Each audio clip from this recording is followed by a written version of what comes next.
Buenas tardes, mi nombre es David Martínez. Yo le voy a hablar un poco sobre lo que es la neurociencia.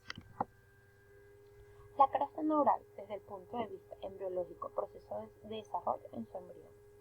La cresta neural es una estructura temporal que se desarrolla a la vez que se cierra el tubo neural.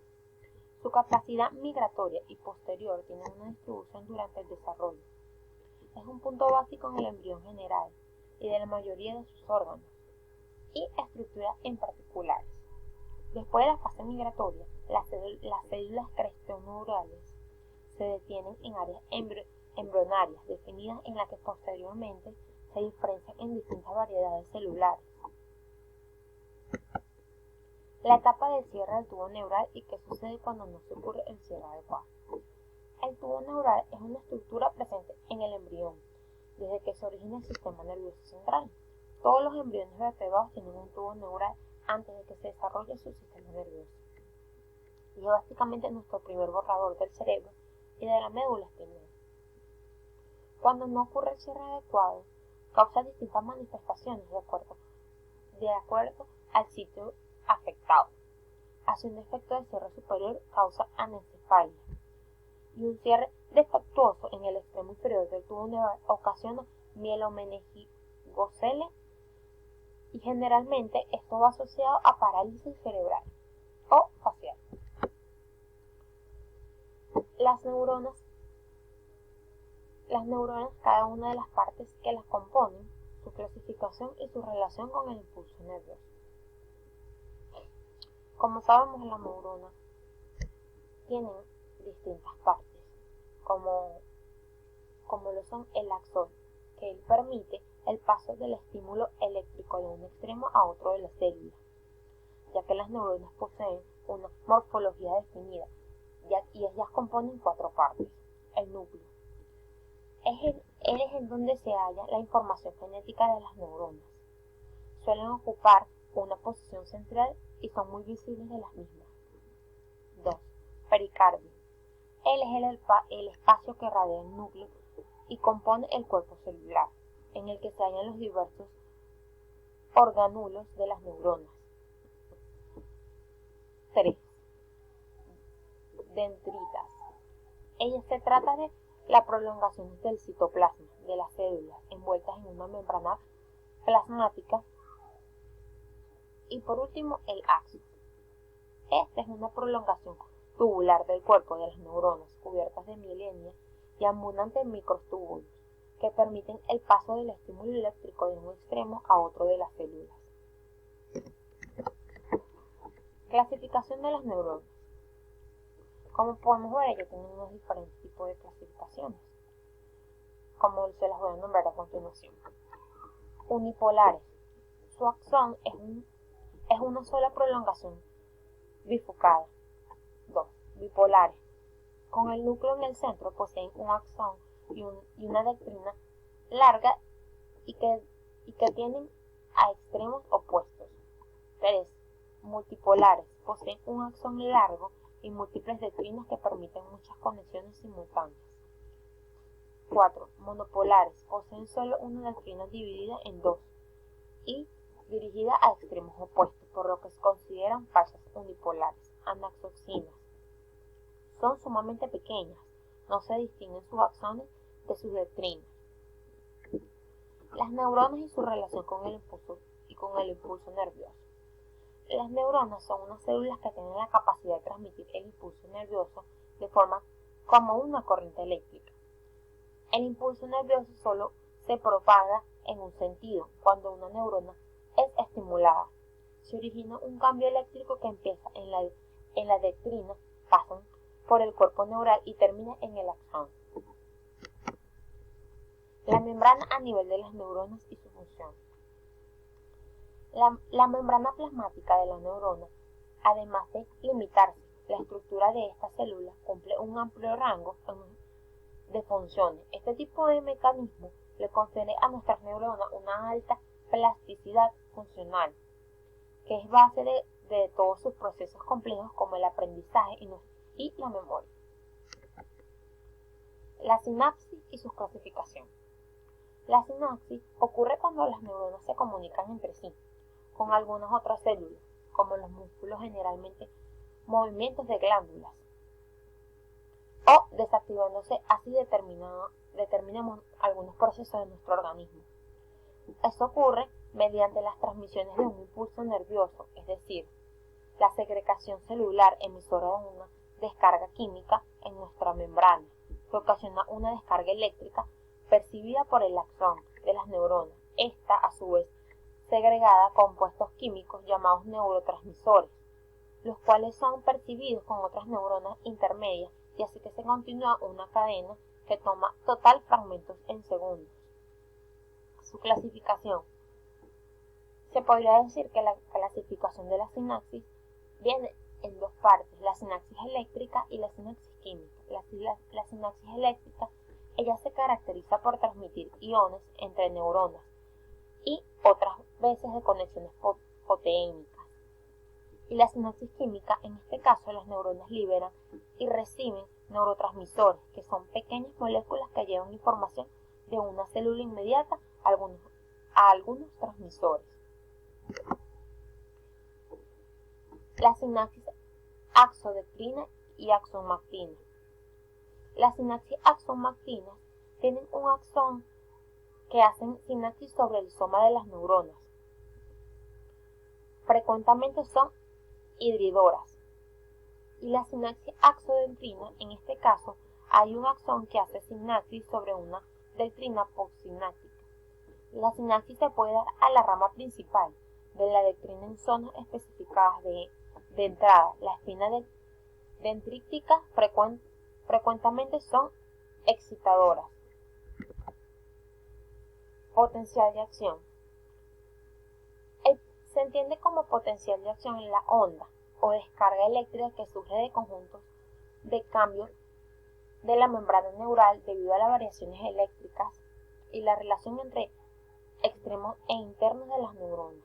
Carga iónica. Son movimientos de una señal a través de la neurona y su axón, el cual es una partícula cargada como nada más el ion del sodio tiene una carga positiva porque ha perdido un electrón. Otros iones, por supuesto, están cargados negativamente. Canales iónicos. Ellos son complejos proteicos, localizados en la membrana celulares, que regulan procesos vitales como latidos del corazón o transmisiones de señales entre neuronas. Su estructura interna. Su estructura interna son canales de sodio regulares por voltaje que se abren con iones que penetran interiores del axón. ¿Cuándo ocurre?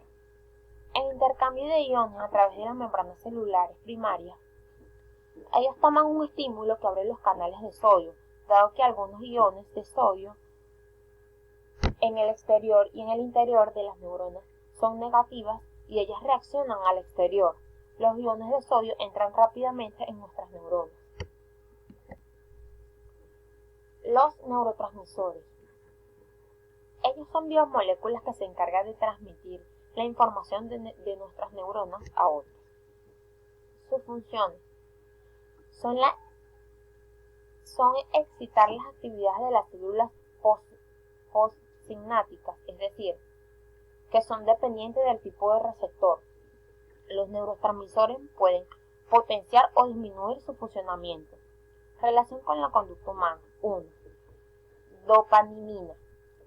La dopamina es uno de los tipos de neurotransmisores más populares y esta relaciona directamente con el sensor de bienestar y placer y relajación de nosotros mismos. Serotonina. Este tipo de neurotransmisor también cumple una función muy importante, como son las hormonas. Se encuentran ubicados en diferentes secciones del sistema nervioso y su función principal es la regulación de actividades de otros neurotransmisores. Relación con la conducta humana. Noradrenalina. Es un tipo de neurotransmisor que también es conocido como la hormona del estrés. Al igual que la serotonina, cumple una doble función, la neurotransmisión y la de la hormona. Adrenalina. La adrenalina es sumamente similar a la noradrenalina. La adrenalina se encarga de desarrollar mecanismos superiores cuando nos encontramos en peligro real o incluso imaginario. Glutamato. Es principal neurotransmisor excitatorio del sistema nervioso central. Ello está relacionado con el neurotransmisor GABA y tiene un papel muy importante en el proceso memorial y recuperación, entre otros procesos mentales. Características de un neurotransmisor inhibitorio y excitatorio. Algunos neurotransmisores se consideran excitatorios al aumento que proporciona una neurona, ya que dispara un potencial de acción. Otros suelen ser considerados inhibitorios al disminuir la potencia de que una neurona blanca dispare una potencia de acción. Sin embargo, los términos excitatorios no son categorías perfectamente definidas en el que se puede clasificar los neurotransmisores. Por el contrario, un neurotransmisor a veces puede tener un efecto excitatorio o un efecto inhibitorio, dependiendo del contexto. Efectos de una sustancia antagonista en un neurotransmisor excitatorio. En un neurotransmisor suelen interactuar actividades múltiples de receptores diferentes, y si el efecto de uno determina neurotransmisores es excitatorio, es una sinapsis dada dependiente del receptor o de receptores presentes en la misma célula, que se podría decir en células postsinápticas blancas. Efectos en el impulso nervioso del bloqueo del canal iónico del calcio. Cuando un impulso nervioso es generado por el sistema nervioso, estimula nervios periféricos, es propagado a la terminación nerviosa. Esta potencia de acción nerviosa induce a un cambio de permeabilidad de los canales de calcio, iniciando la temporización y permitiendo el flujo de iones de calcio. Relación de los canales iónicos del sodio con la despolarización. Cuando una sustancia inhibe los canales de sodio en las neuronas, ellas impulsan nervios que ocurren. Para que las células neurales ocurra el impulso nervioso, es necesario que se desarrolle un potencial de acción transmembrana. Esta proteína tiene una acción que se debe a una diferencia de potencias que principalmente depende de la entrada del sodio a la célula y la salida del potencial, con lo que ocurre la despolarización que promueve el impulso nervioso. Si la entrada del sodio a través de la membrana es inhibiada, la despolarización es consecuencia del impulso nervioso que se podría realizar de los canales iónicos del sodio con la repolarización. Estos canales iónicos contribuyen en un grupo heterogéneo de proteínas estructuradas de membrana. En las neuronas, la despolarización activa los canales y facilita la salida de las células nerviosas, lo que conduce a una repolarización de potencial membrana. ¿Qué sucede si se bloquea la monomaxiomólisis en el proceso de sinapsis? Si se bloquea, funciona al efectuar cambios de la química cerebral que no son operativos en una depresión. Una enzima llamada monosaccharomidasa participa en la eliminación de los neurotransmisores norepinefrina, serotonina y dopamina en el cerebro. Evitan que esto suceda, lo que hace que más de una sustancia química cerebral esté disponible para efectuar cambios tanto en las células como en los circuitos que han sido afectados por la depresión. Muchas gracias por su